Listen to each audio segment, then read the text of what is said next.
Bonjour, je suis Véronique Lebancet, partenaire chez MAD, et je suis heureuse de vous retrouver pour ce nouveau MAD Talk. Alors vous savez que nous aimons partager avec vous les thèmes qui sont à l'agenda de nos clients. Et en ce moment, nous sommes particulièrement sollicités sur les sujets de diversification.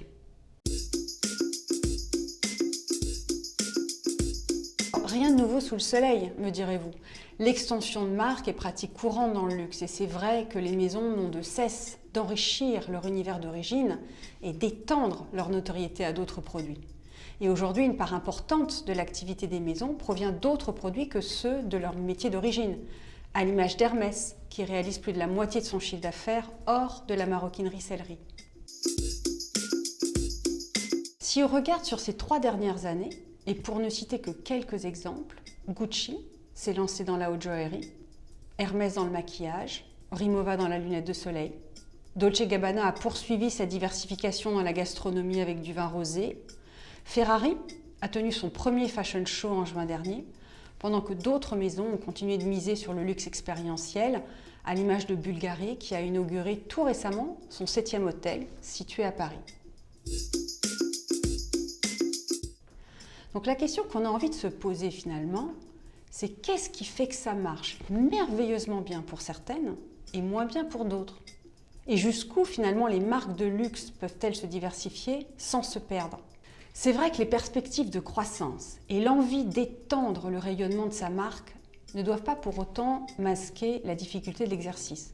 On sait qu'au jeu de la diversification, certaines marques de luxe se sont littéralement diluées puis perdues, faute d'avoir su protéger ce qui les distinguait, faute d'avoir su contrôler suffisamment la conception, la création, la tarification ou même la distribution.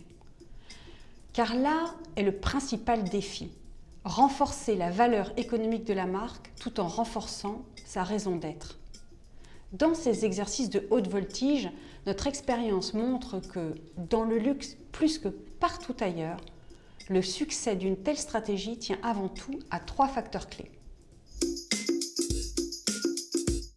Tout d'abord, l'analyse approfondie de son identité de marque, de son mythe fondateur, de son savoir-faire, de ses valeurs, de sa mission, pour identifier des territoires de diversification légitimes.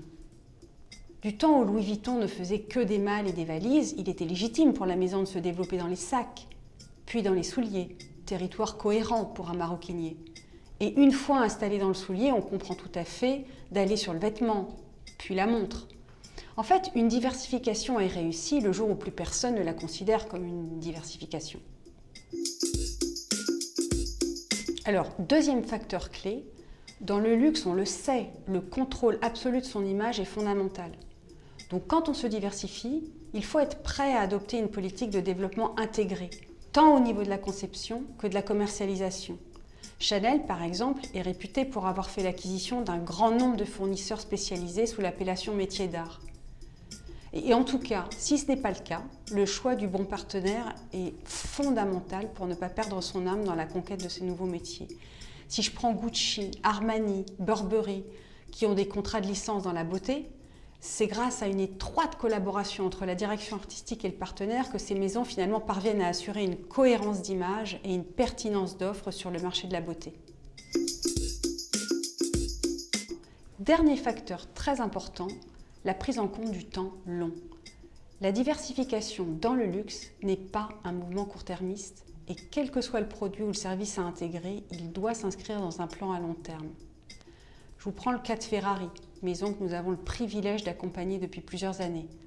Même si son fashion show a été un réel succès, faire de la marque une véritable icône du luxe dans l'univers de la mode relève indéniablement d'une stratégie long terme. Et on le sait qu'il faudra plus d'une ou 2 collections pour ancrer cette nouvelle offre. Chez MAD, en tout cas, nous sommes convaincus que les marques de luxe peuvent encore aller très loin dans la diversification car elles portent un univers, un art de vivre qui va très au-delà de leurs produits. Et d'ailleurs, le marché de l'expérientiel constituera dans les années à venir un fort levier de croissance, c'est certain. Peut-être même que le développement du métaverse, buzzword du moment, ouvrira d'autres portes et de nouvelles sources de business.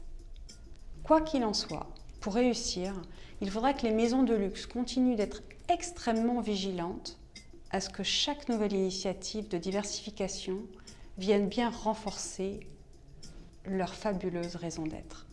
Merci.